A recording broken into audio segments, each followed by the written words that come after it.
은혜가 풍성하신 하나님, 임마누엘 찬양대의 찬양의 고백이 우리 모두의 고백입니다.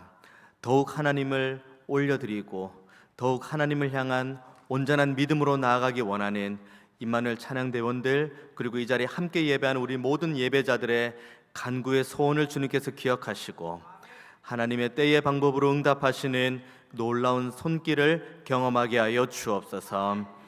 주의를 섬기며 또 몸된 교회를 섬기는 모든 손길들을 주님께서 일일이 살펴주시고 저들의 범사가 늘 성령의 충만함 가운데 있게 하여 주옵소서. 이제 우리 모두는 하나님의 말씀 받습니다. 이 말씀이 나에게 주시는 하나님의 말씀인 줄로 알고 믿음으로 아멘으로 화답할 때에 우리의 삶이 거룩하게 변화되는 역사를 경험케 하여 주옵소서. 감사드리고 예수님의 이름으로 기도하옵나이다. 아멘. 마음이 가난한 사람들의 교회라고 해서 마가교회가 있습니다. 미국 LA에 있는 마가교회를 섬기는 분의 성함은 최동선 전도사님이신데 얼마 전에 62세 나이로 하나님의 부르심을 받았습니다. 이 전도사님의 할아버지는 최정민 목사님, 그러니까 일제시대 때 그 신사참배 거부하시다가 모진 고초를 받으셨던 분이시고, 또 아버님은 최기현 목사님, 그러니까 총신에서 헌법하고 교회사 가르쳤던 이제 교수님이셨는데, 그런데 아들 입장인 이 전도사님 입장에서는 그 할아버지가 그 일제 그 신사참배 하다가 당하시는 그 모진 고초로 참 힘들게 사는 모습도 싫고, 그리고 아버지가 뭐 교회 이제 여기저기 다니면서 아무래도 헌법을 가르치고 교회사를 가르치시다 보니까 뭐 교회 이런 어려움 뭐 저런 어려움 있으면 가서 또 말씀도 전하고 또 그 어려움을 해결하기 위해서 또 뭐 이 모양 저 모양으로 헌신하는데 그 모습도 싫고, 그래서 거의 미국으로는 나는 목사는 안 하고 나는 이 길은 가고 싶지 않고 그냥 살련다 하고 미국으로 갔습니다.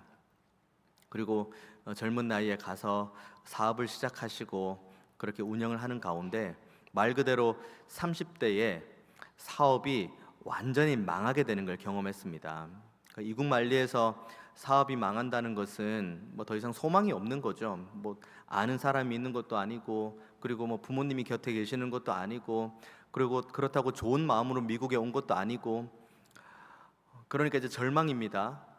그래서 술도 입에 대고, 그리고 하지 말아야 될 행동도 하고, 그리고 마지막에는 이 극단적인 선택까지 하는데, 그 가운데에서 이 전도사님이 하나님을 만나게 되고, 그리고 하나님의 은혜 가운데 교회를 세웠는데 그 교회 이름이 이제 마가교회, 그러니까 마음이 가난한 사람들이 모인 교회라고 해서 마가교회입니다.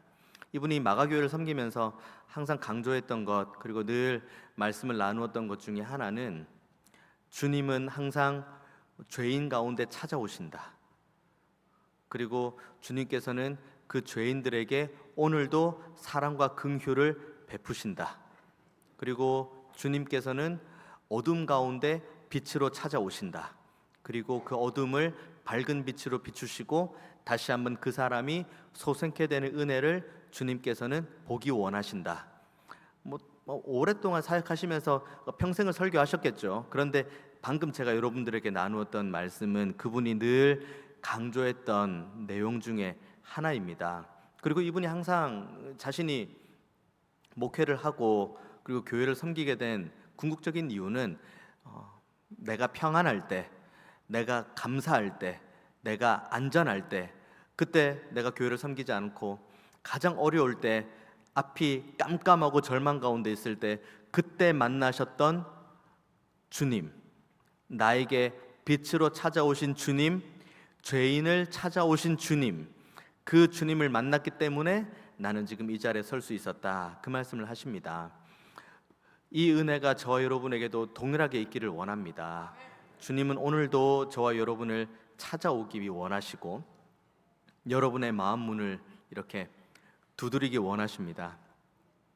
여러분의 마음 문을 활짝 여시고 그 주님의 그 따뜻한 손길, 그리고 주님께서 우리에게 허락하시는 그 말씀 앞에 아멘으로 화답하는 귀한 시간 되기를 원합니다.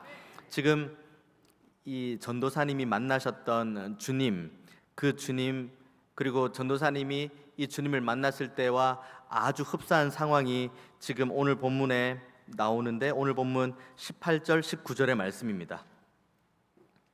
주의 성령이 내게 임하셨으니 이는 가난한 자에게 복음을 전하게 하시려고 내게 기름을 부으시고 나를 보내사 포로된 자에게 자유를, 눈먼 자에게 다시 보게 함을 전파하며 눌린 자를 자유롭게 하고 주의 은혜의 해를 전파하게 하려 하심이라. 가난한 자에게 복음을 전하고, 그리고 포로된 자에게 자유를 주고, 눈먼 자에게 다시 한번 볼 수 있는 은혜를 주시고, 마지막으로 주의 은혜의 해를 전파한다. 이것이 오늘 주님께서 여기 회당에 앉아 있는 회중들에게 주신 하나님의 말씀인데, 이 말씀은 이사야 61장임과 동시에 이 말씀과 맥락을 같이 하는 본문은 레위기 25장에 있는 희년의 제도와 거의 흡사합니다. 레위기 25장 10절에서 12절까지 말씀은 이렇게 기록하고 있습니다. 너희는 50년째 해를 거룩하게 하여 그 땅에 있는 모든 주민을 위하여 자유를 공포하라. 이 해는 너희에게 희년이니 너희는 각각 자기의 소유지로 돌아가며 각각 자기의 가족에게로 돌아갈지며, 그 50년째 해는 너희의 희년이니 너희는 파종하지 말며 스스로 난 것을 거두지 말며 가꾸지 아니한 포도를 거두지 말라. 이는 희년이니 너희에게 거룩함이라. 너희는 밭의 소출을 먹으리라. 라고 레위기 25장 10절에서 12절까지 말씀을 기록하고 있습니다. 안식년과 안식일을 지키는 것과 희년을 지키는 것은 완전히 다른 개념입니다. 안식일은 일주일에 한 번 거룩하게 하나님 앞에 떼어서 하나님 앞에 영광 올려 드리는 날이 안식일.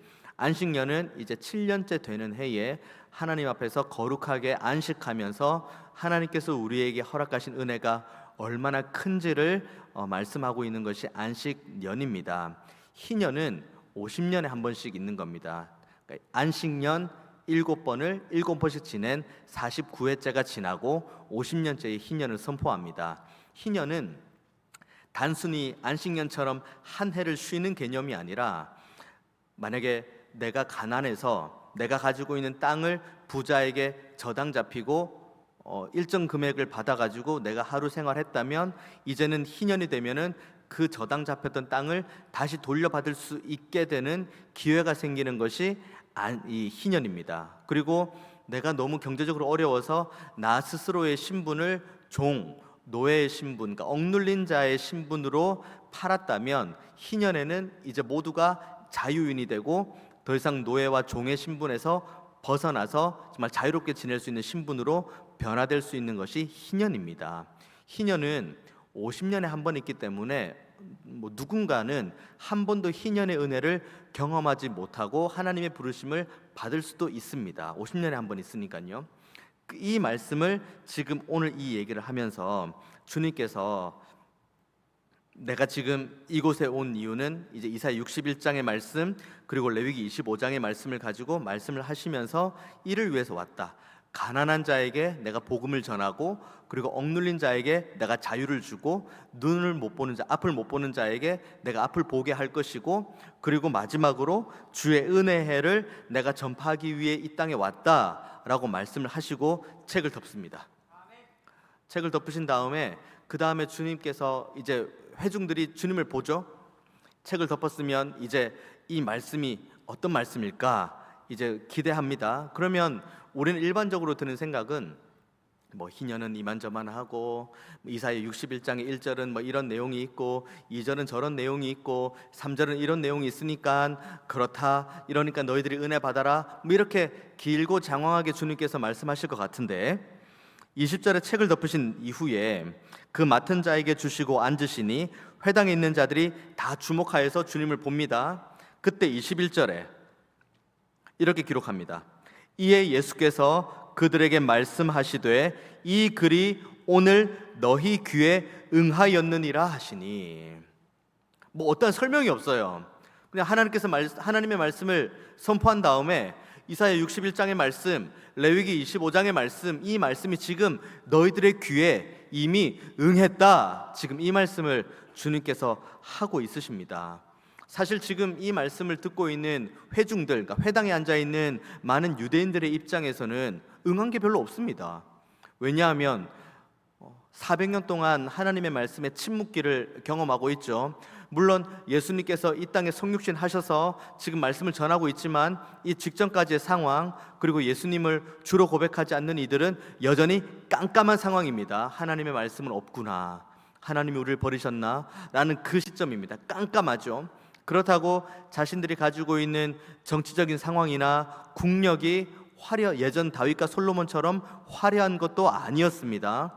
그렇다고 종교가 바로 서 있습니까? 바리새인과 사두개인, 서기관들은 자신의 이속이나 챙기려고 그거에 맞게 자신들만의 당을 짓고, 그리고 거기에서 나름의 예배를 드리고 제사를 드린다고 하지만 각각이 인정하지 않는, 결정적으로 주님께서 인정하지 않는 예배와 제사를 드리고 있는 상황입니다. 이 말씀을 듣고 있는 사람들에게는 주님께서 내가 지금 너희들에게 말씀한 그 내용, 이사야 61장의 내용과 레위기 25장의 내용, 이 모든 것들은 다 너희 귀에 이미 응했다라고 이야기를 합니다.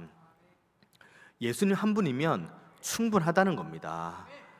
우리에게 다른 것이 필요한 것이 아닌 오직 예수님 한 분, 오직 예수님 한 분이면 충분하다는 것이 주님께서 우리에게 말씀하기 원하시는 진리입니다. 우리는 기도하죠. 주님 와주세요. 주님 제 삶에 와주세요. 제 마음에 임해 주세요.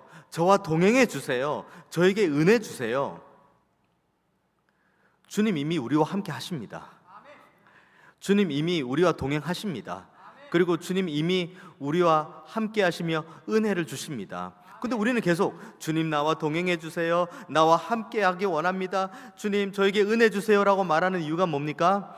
지금 내가 생각하는 것과 조금 다른 방향으로 가고 있는 겁니다, 내 삶이. 그러면 그때부터 필요한 것은 우리가 성경에서 보는 그 주님의 그 초능력과도 같은 것. 그러니까 주님 나와 함께 하기 원합니다, 주님 나에게 은혜 주기 원합니다, 주님 나에게 능력 주기 원합니다, 주님 나와 늘 동행해 주세요. 그런데 주님 오늘 본문에서 주님께서는 우리에게 말씀하십니다. 이미 너희들에게는 이 말씀이 다 너희 귀에 오늘 지금 임했다. 저 여러분이 지금 이 자리에 함께 앉아 있을 수 있는 모든 이유는 하나님의 은혜로 인함입니다.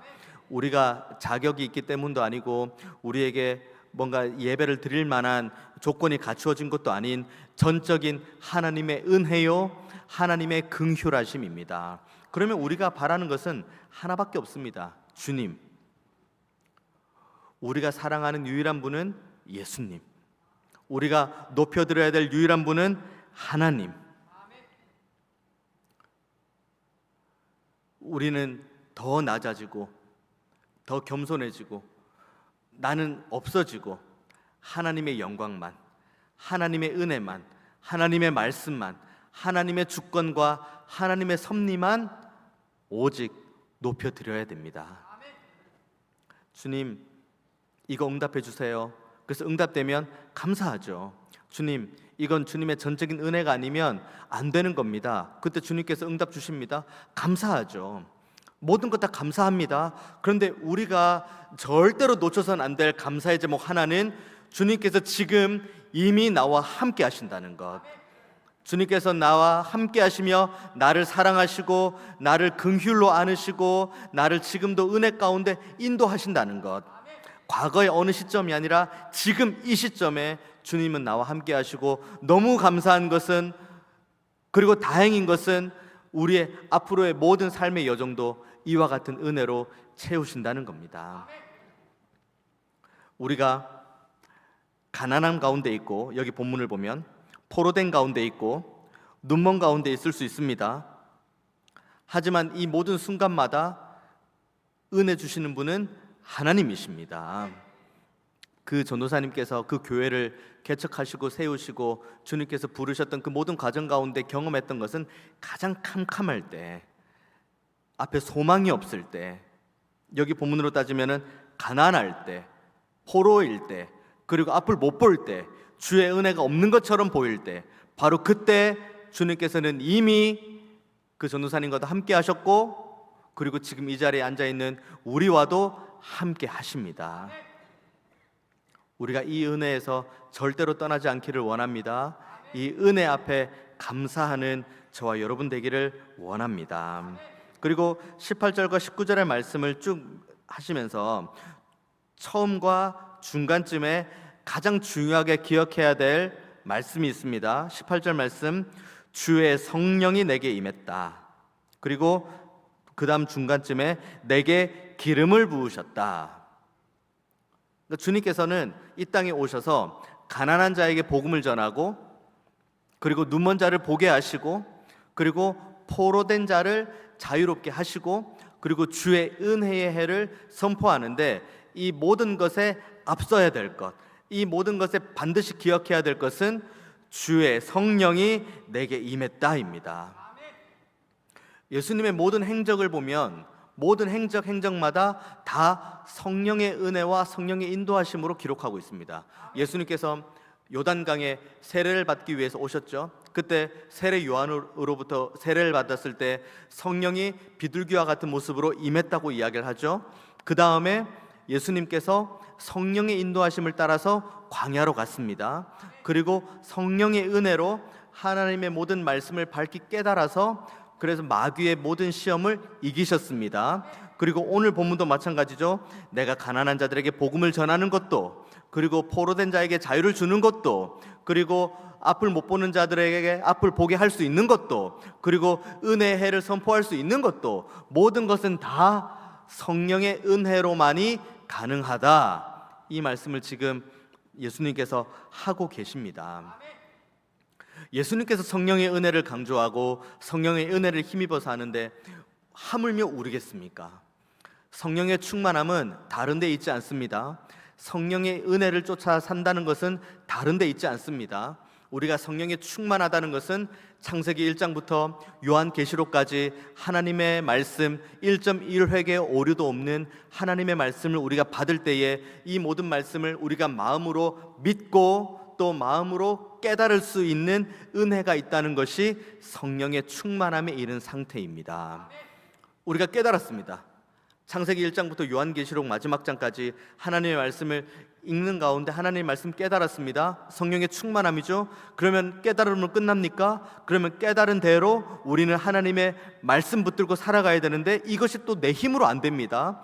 그렇기 때문에 우리는 성령의 은혜, 성령의 인도하심을 구해야 됩니다. 왜냐하면 이게 내 뜻과 내 마음과 내 생각과 내 계획대로 되지 않으니까요. 만약에 우리가 하루를 살아가는 것, 아침에 눈을 뜨고 하루를 생활하는 것, 그리고 우리가 가정을 세우고 또 교회를 섬기는 모든 과정 가운데 성령의 은혜와 성령의 충만하심을 우리가 소망하지 않고 하나님 앞에 간구하지 않는 상태에서 내가 산다, 그리고 우리의 가정을 세운다, 교회를 세운다, 그러면 그 결과는 하나입니다. 열매가 있죠. 내 뜻대로 살아도 열매는 있습니다. 내 계획대로 살아도 뭔가 이루어집니다. 그러면 그 모든 열매와 이루어짐과 영광은 내가 취합니다. 하나님이 없으니까요. 내가 했으니까요. 이건 내가 한 거고, 내가 우리의 가정 세웠고, 내가 우리의 교회를 세웠으니까 영광은 당연히 내가 받아야 되는 거지.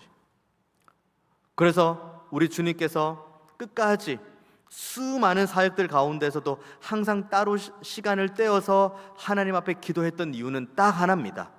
주님, 나의 원대로 마옵시고 아버지의 원대로 하옵소서. 내 뜻이 아닌 아버지의 뜻만 올려드려지기를 원합니다. 나는 낮아지고, 나는 더 낮아지고, 나는 아무것도 내 이름이고 뭐고 아무것도 드러나지 않아도 좋습니다. 오직 내 삶을 통해서, 우리의 가정을 통해서, 그리고 우리의 교회를 통해서 하나님의 이름만 드러나면 좋겠습니다.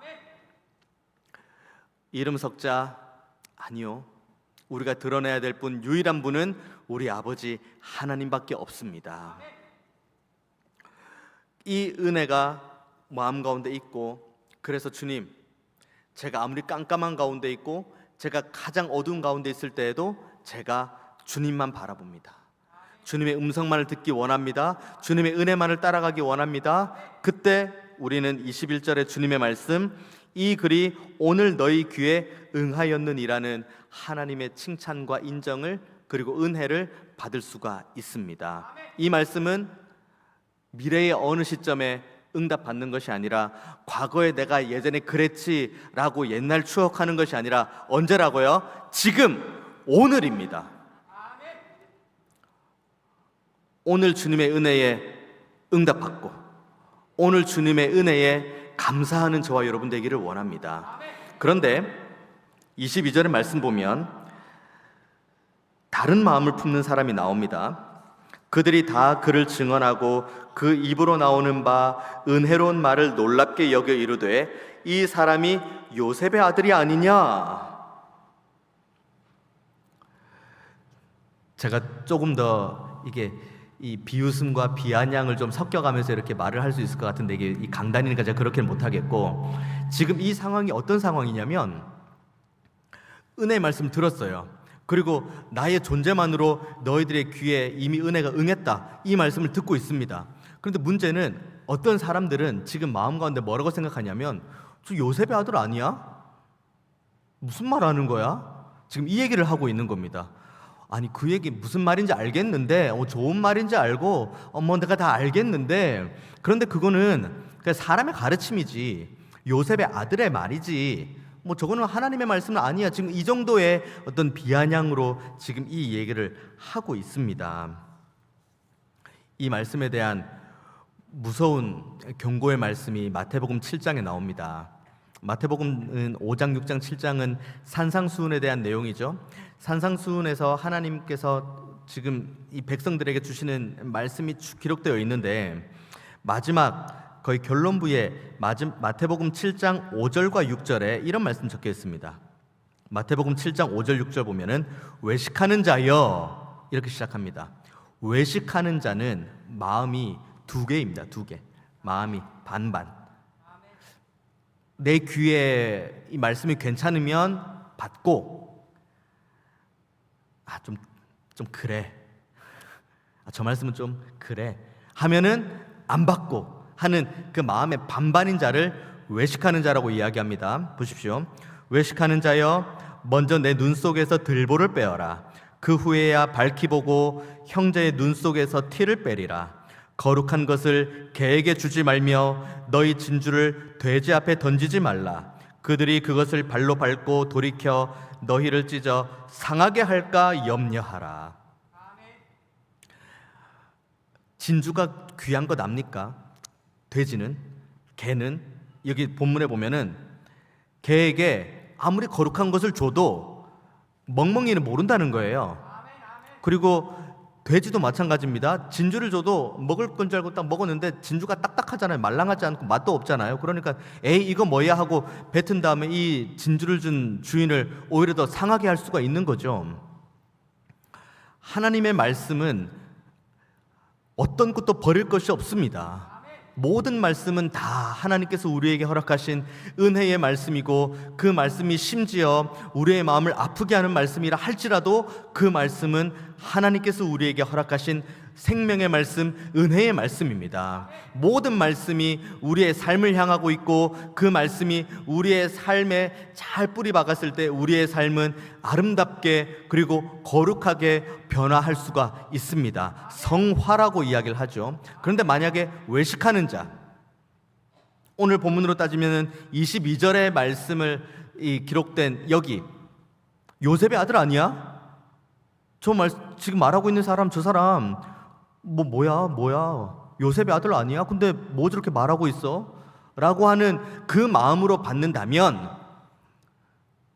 아무리 좋은 거룩한 것, 아무리 좋은 진주를 줘도 그것을 밟고 먹지 않고 오히려 마태복음 7장 6절 끝에 있는 것처럼 돌이켜 너희를 찢어 상하게 할까 염려하라.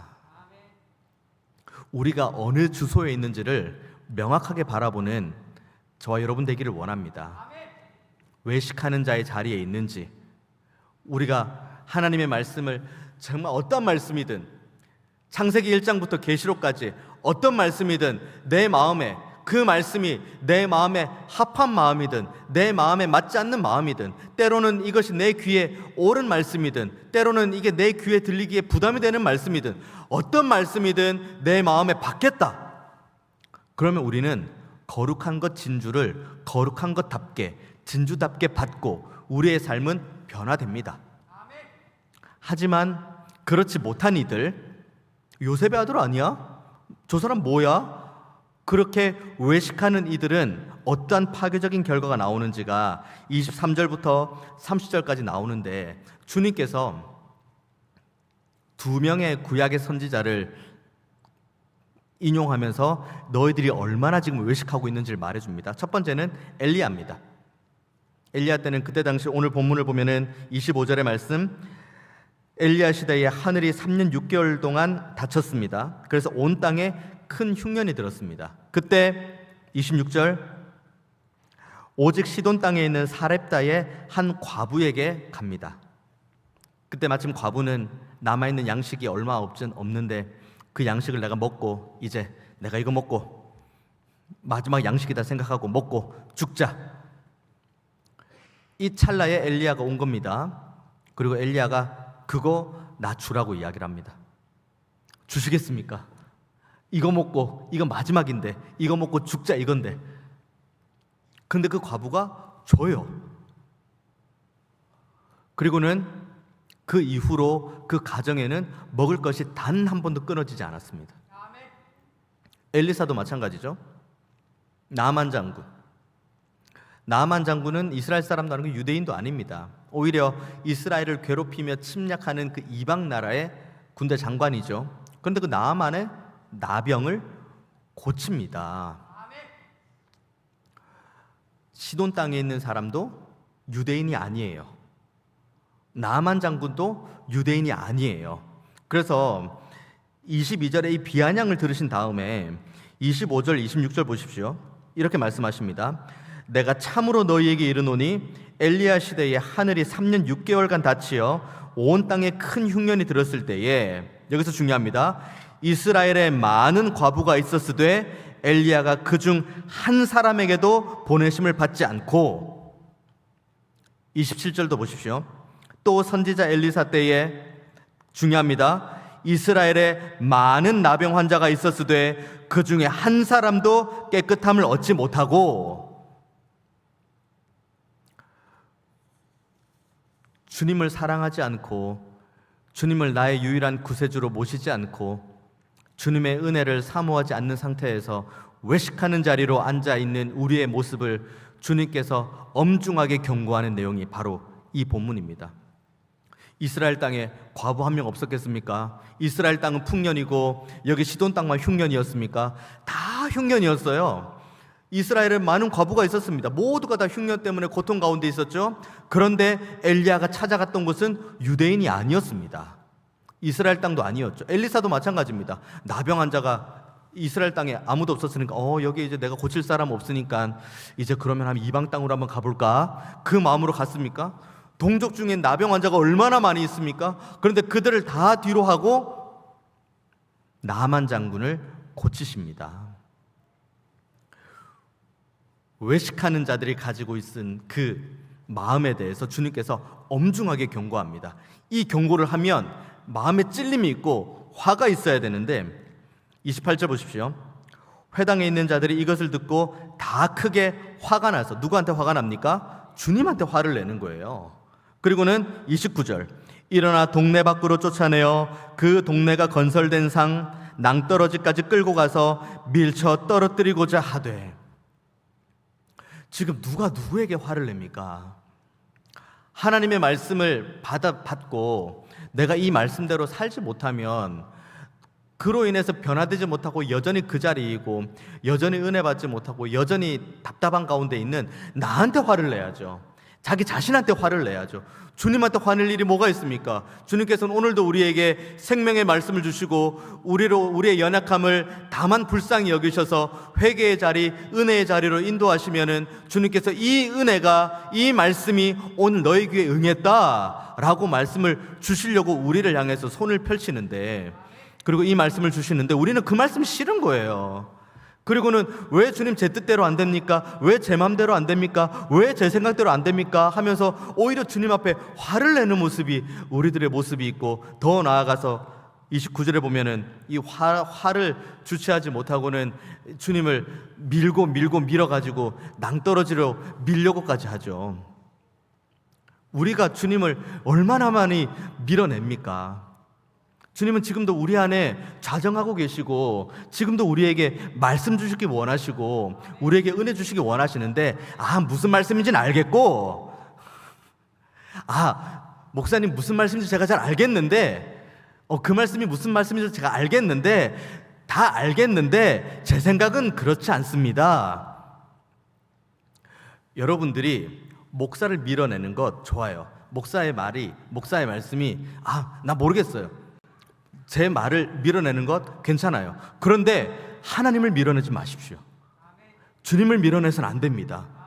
주님께서 우리 안에 지금 자정하고 계십니다.